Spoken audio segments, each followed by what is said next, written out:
mad, they hide.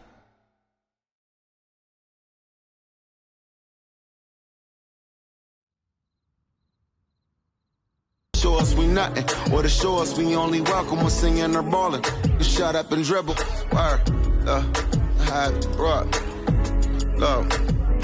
Hey everybody, I'm Carrie Champion. Welcome to We the People. So today we are having a very candid conversation with athletes and artists who want to make sure that you use your voice to vote. Voting is your voice. So we have so many different issues that have happened in this country. It's really, truly unprecedented time. So I'm looking forward to these conversations. I think you'll be educated as well as entertained, but most importantly, informed. We have morethanavote.org, whenweallvote.org, and fairfight.com. Those resources are imperative as we try to change our future.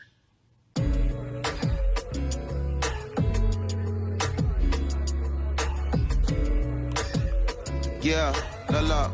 There's no way that we can talk about hip hop or even the fact that we want to talk about activism, black voter suppression, without bringing in this guy straight from Port Arthur, Texas. We are talking about Bun B. He is an activist, a scholar, and an all-around gentleman. Thank you so much for spending some time with us. Bun, I don't want to start heavy, but I guess I have to because that's where we are in the world today. It's heavy as hell. And when you think about what needs to happen in this country in terms of change, what's the first thing that you think of? Equality. That's pretty much the first thing that comes to mind, right? Black people need to be seen as equals in this world. You know, we had to fight just to be recognized as a full citizen in this country and not 3/5. The world is now seeing what we've known for so long in the culture and in the community. The one way that we can fight is obviously voting. Talk to me about what voting means to you. I hear people all the time talking about one vote doesn't matter and that voting doesn't make a difference. If that's true, why do they work so hard to suppress the black vote? Because they understand the power of the vote. And so it's time that black people collectively also understand the power of their vote.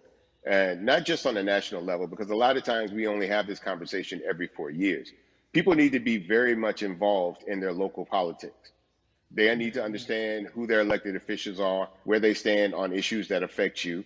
And you need to use your vote to either support the ones that care about you and your condition, or to elect people who do. A newer initiative that we're dealing with is educating felons, right? So in the state of Texas, if you're a felon, right, if you've been to jail or to prison, but you're no longer on probation or parole, you have the right to register to vote.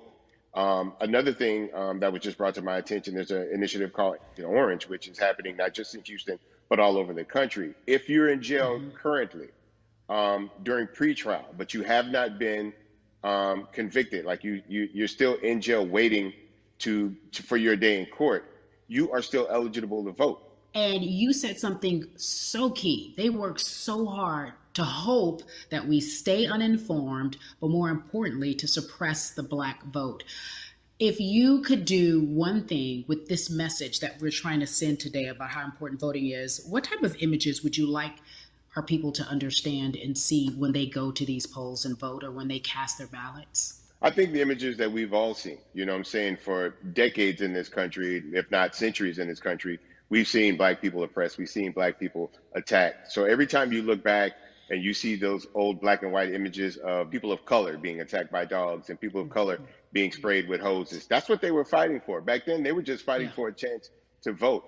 People like Martin Luther King Jr., people like Malcolm X, these people died to help us be in a position to have the power that we have now, which is to be able to cast a vote and make a decision about the people that have controls over our lives.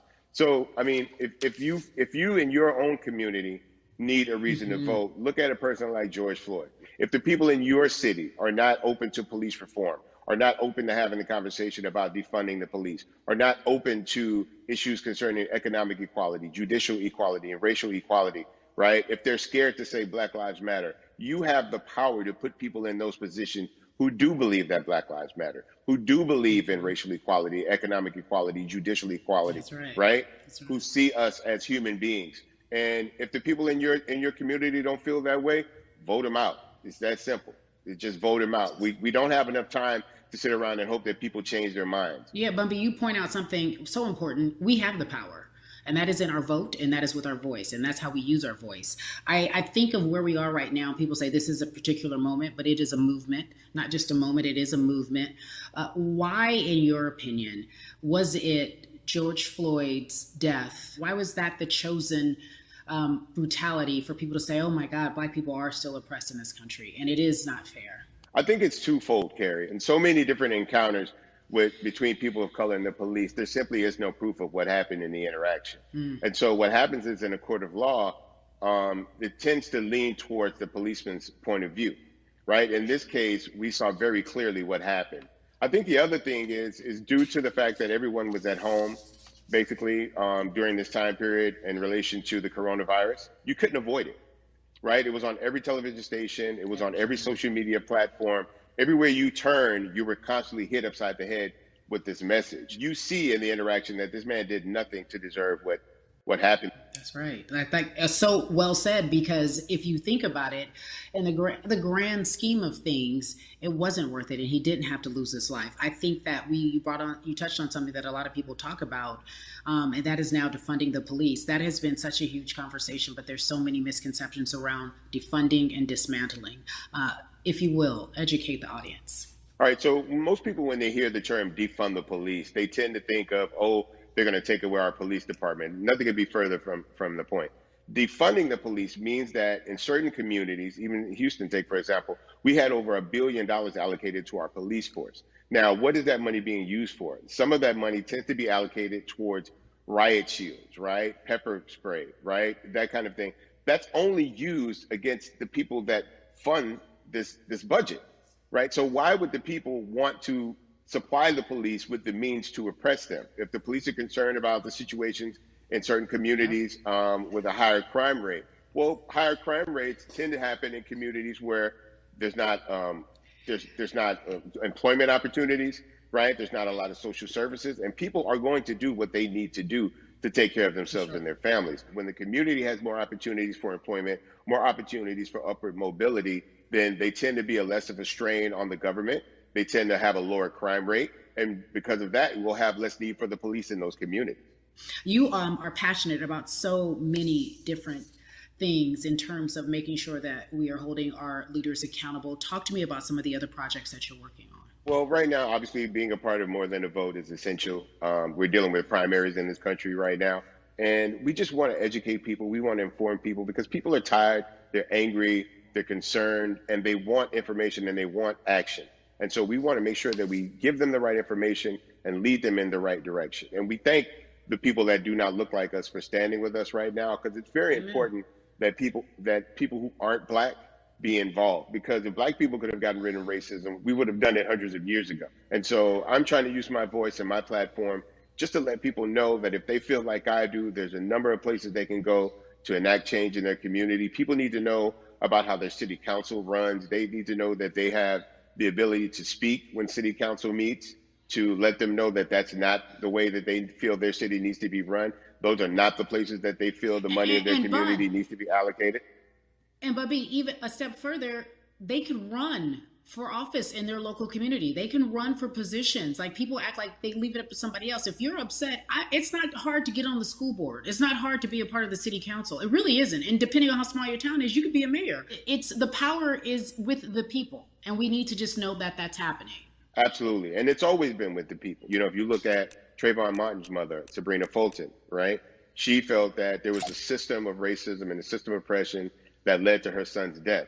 And so what did she do? She ran for city council and she was elected to city council. Our own former president, 44, Barack Obama, right, started in the community as an activist, ran for an elected position, became senator, ran for another elected position and became president of the United States. So don't think that you can't make a difference. You know what I'm saying? You don't need a lot of money. You don't need a lot of power. Your voice is enough to make a difference.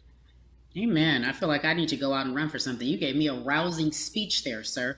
I'd be remiss if I didn't ask you this. When I talk to my brothers, I have to ask you, as a Black man, how are you doing? Are you okay?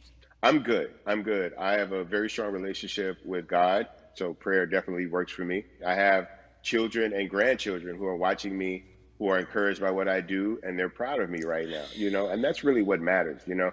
The change starts at home, you know. So as long as you have a support system that believes in what you're doing and supports you in what you're doing, you have everything you need to go out there and fight the good fight. And for those that don't, there's a community of people here to help you. So you can go to places like morethanavote.org. There are many different places that will encourage you, inform you, and they will put you with groups of people that feel like you, that are ready to take action. So no one has to go about this alone if they want to do it. Yeah, we're stronger together. People have been saying it, but that has much more meaning now that we are in our movement, not just this moment. Bumby, it has been an education, always a pleasure. Thank you so much. I appreciate you. Keep fighting the good fight. Keep up the good fight.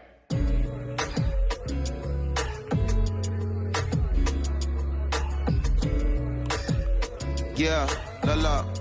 So our next guest, I have to admit, I'm a fan, but there are so many different people that we could talk to, and I thought it was so imperative that we speak with her. You know her as Molly on the huge, successful show Insecure, HBO's Insecure. She also has a comedy special highlighting her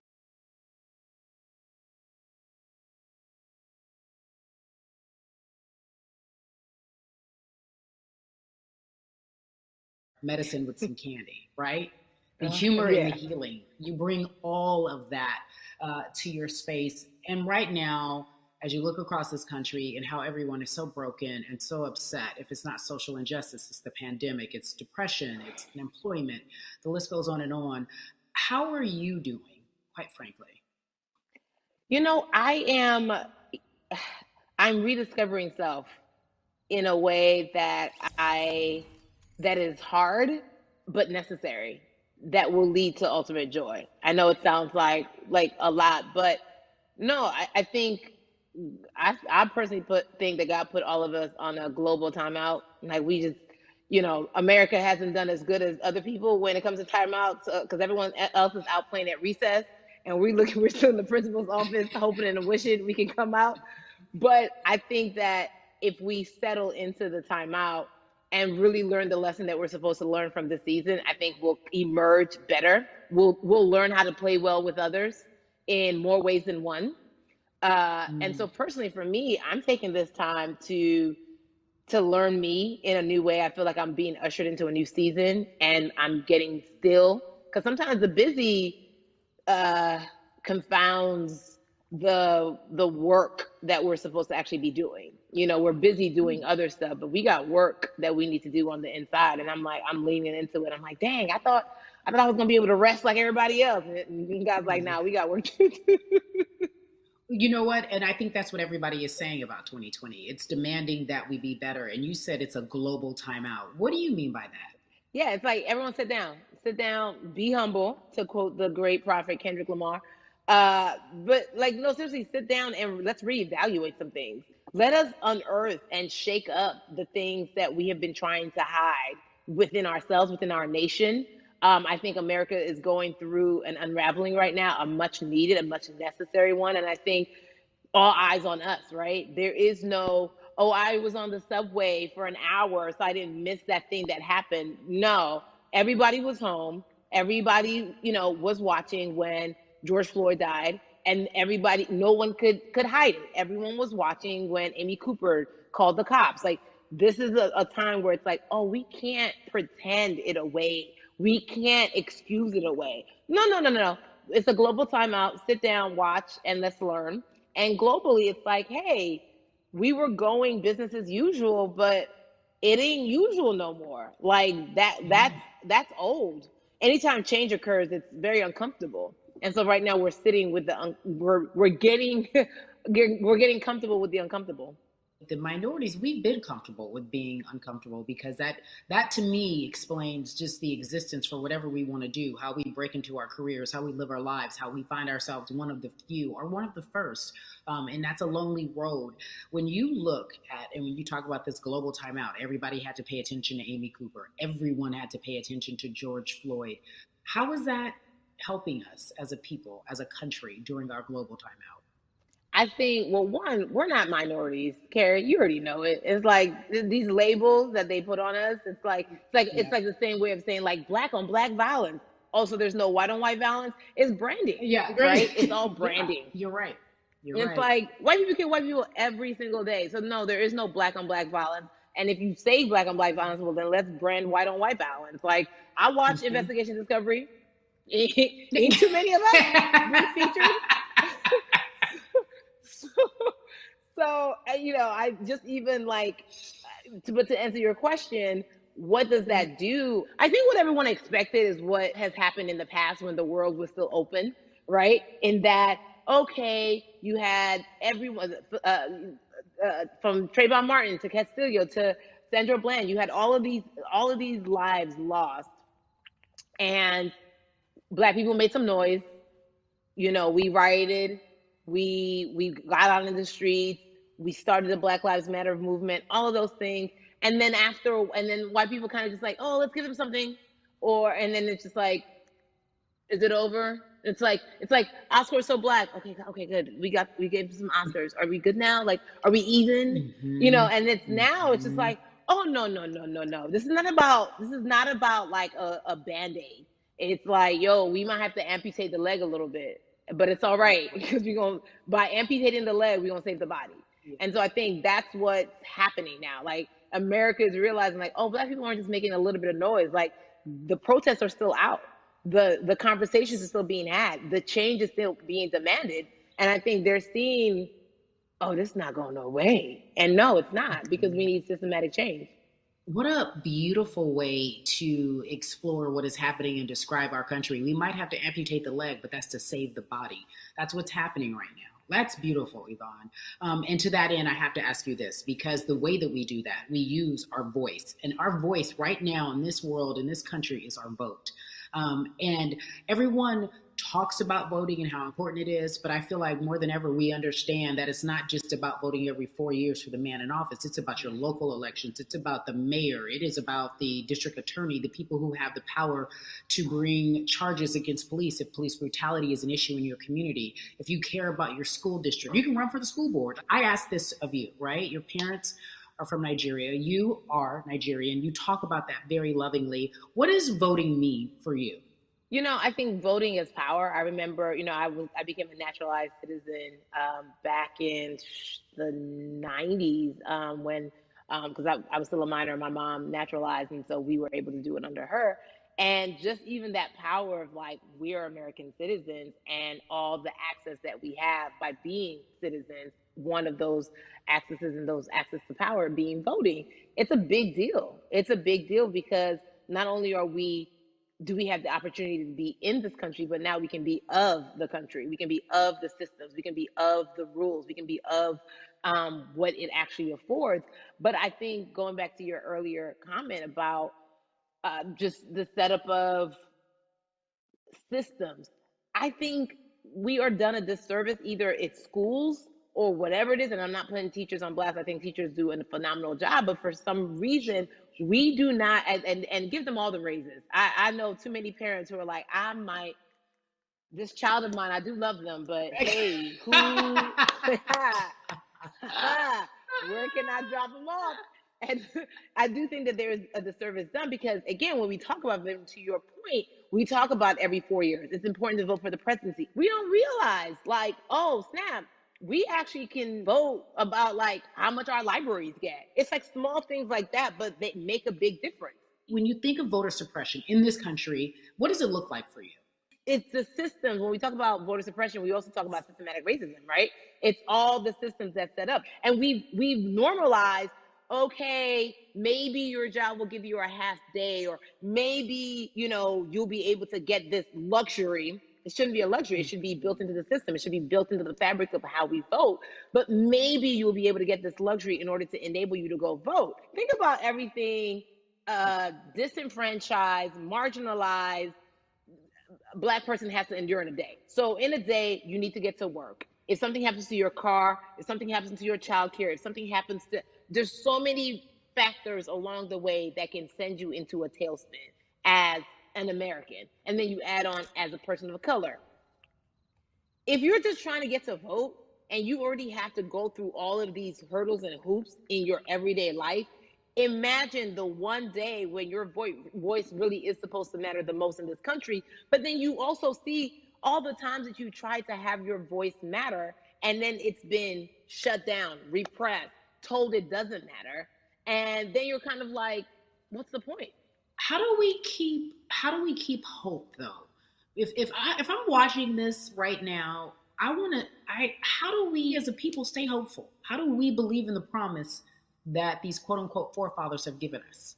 Because have you met black people? By default, like hope is infused in our DNA. Like you know what I'm saying? Like by this, like if we haven't been broken now through, be it through You're right. slavery, through Give capitalism, it to me. through Give it to me. colonization, through Yeah, segregation, you're right. through I mean, listen, the history of black people in this country is at one point we were 3/5 the people.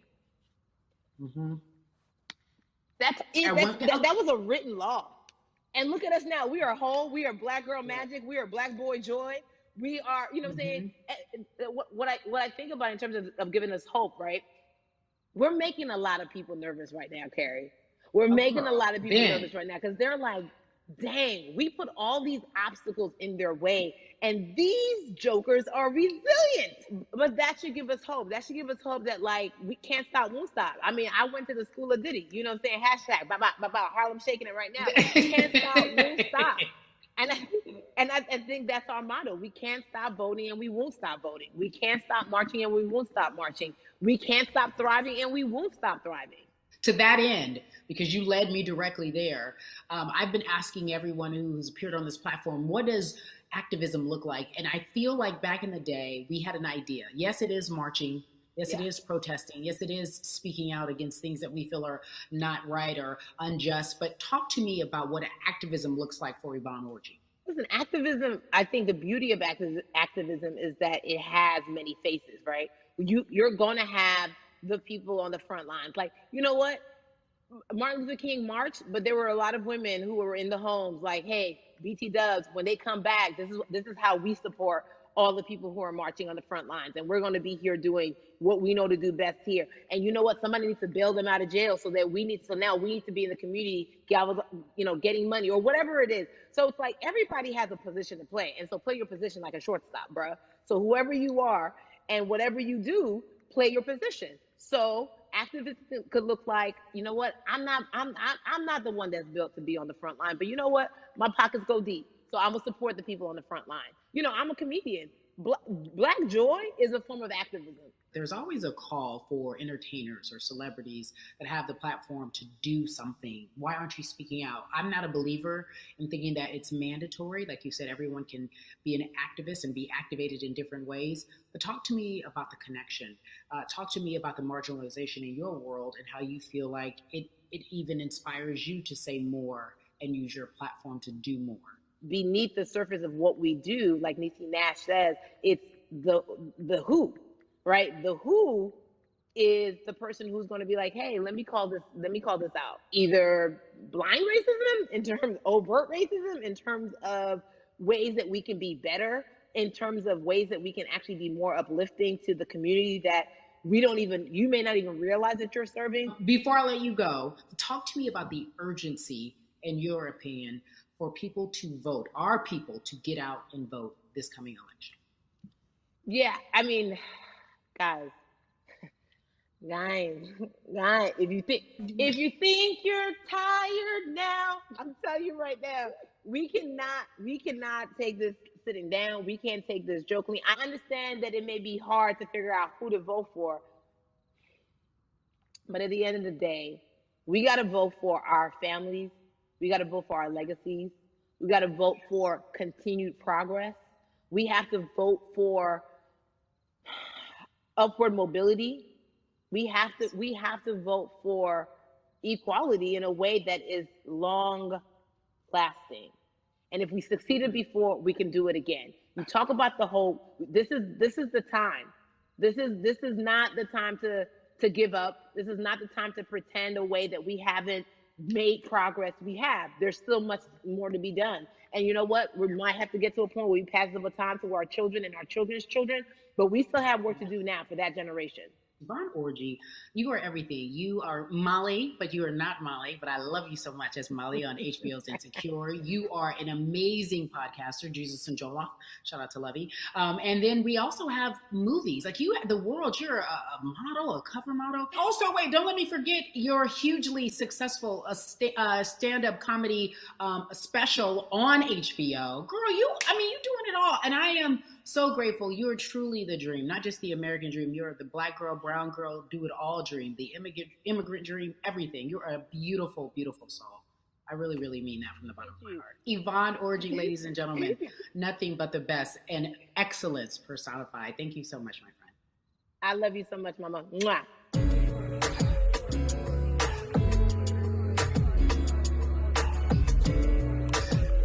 Yeah, la la.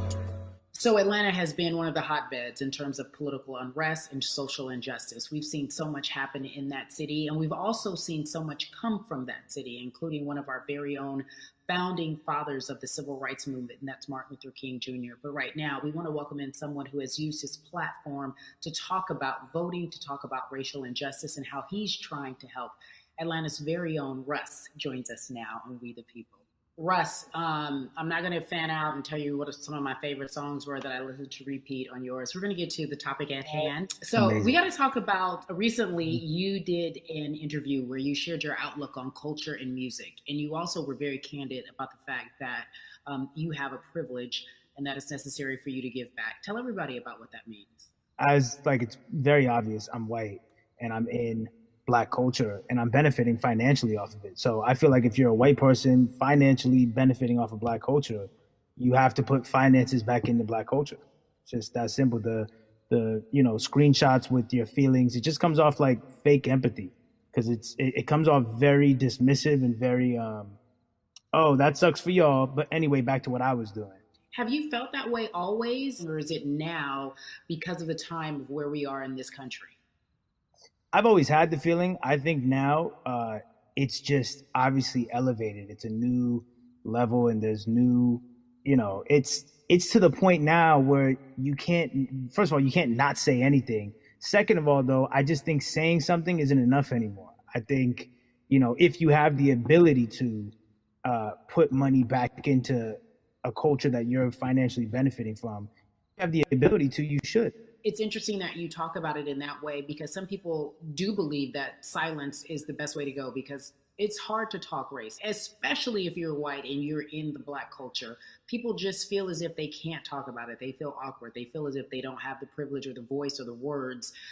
How do you find yourself right now in terms of interacting with people when they want to talk to you about social injustice, police brutality? What's going on in this country right now? Well, first of all, picking and choosing whether you want to be silent or not about race, that's a privilege in and of itself. But no, I mean, I try to just do my best to listen to the Black people around me and the educated Black people I have in my life. So I do my best to not act like I have all the answers for everything, especially in a culture that I'm not from.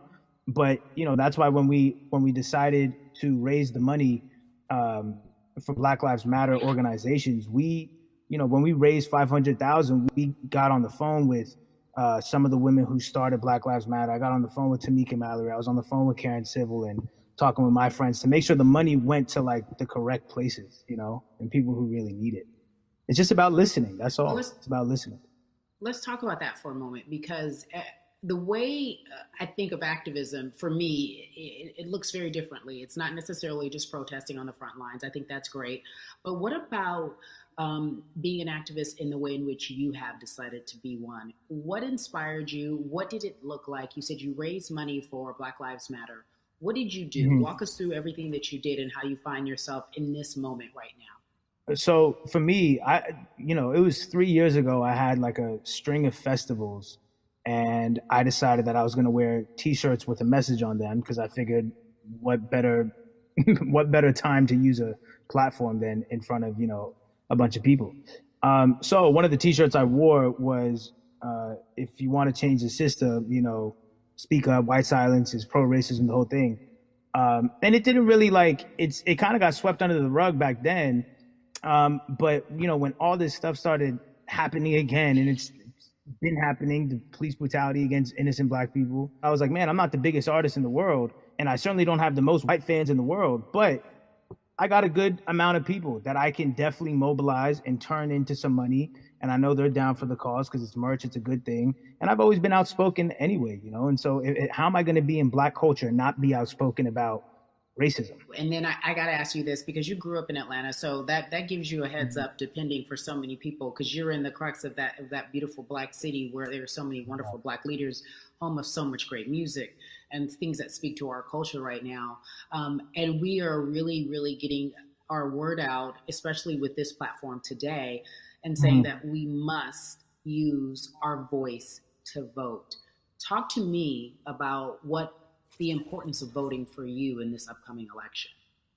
Yeah, so full transparency, I had never voted before, ever. And because, I was one of those people who was like, my vote doesn't matter. And, I don't know, maybe it's because I was younger, maybe it's because I really thought that, or I don't know, but I just think that it's got to, now this is a bit of a privilege to say it's got to a breaking point for me, because obviously it's been past the breaking point for Black people. But I think that as a whole, the young people need to get out and vote, because we're the ones that